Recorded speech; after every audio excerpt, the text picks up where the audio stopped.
Bismillahirrahmanirrahim. Assalamualaikum warahmatullahi wabarakatuh. Saya Haji Rusdi Habibi, Gubernur Gorontalo, menghimbau masyarakat agar bersedia dilakukan vaksinasi COVID-19 atau Corona. Sebab vaksinasi merupakan upaya untuk memutus penyebaran COVID-19 di Gorontalo. Berdasarkan Undang-Undang Nomor 4 Tahun 1984 tentang wabah penyakit menular, masyarakat wajib, jadi saya ulangi, masyarakat wajib untuk ikut vaksinasi. Sebab hal itu berkaitan dengan kekebalan komunitas. Jika ada yang tidak ingin divaksin, maka orang lain yang akan dirugikan.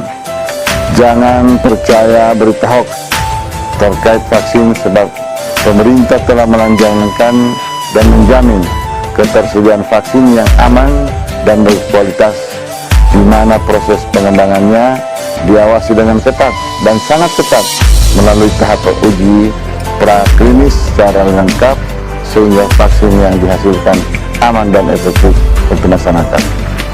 Pandemi ini bisa berakhir jika rantai penularan bisa diputus dengan melakukan vaksinasi dan tetap menerapkan protokol kesehatan, selalu gunakan masker, cuci tangan dan menjaga jarak, serta berdoa.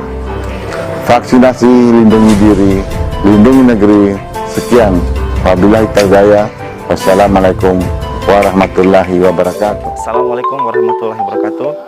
Balai POM di Gorontalo mendukung pelaksanaan vaksinasi COVID-19 di Provinsi Gorontalo. Kami dari Balai POM memastikan bahwa vaksin COVID-19 dinyatakan aman, bermutu dan berkhasiat untuk digunakan kepada masyarakat. Kami juga menghimbau agar masyarakat bijak untuk menanggapi berita-berita yang beredar di lapangan. Selidiki dan pastikan bahwa berita itu bersumber dari informasi yang akurat. Ayo lindungi diri dan keluarga kita dengan vaksinasi COVID-19 dengan tetap disiplin menerapkan protokol kesehatan. Demikian kami sampaikan. Wassalamualaikum warahmatullahi wabarakatuh.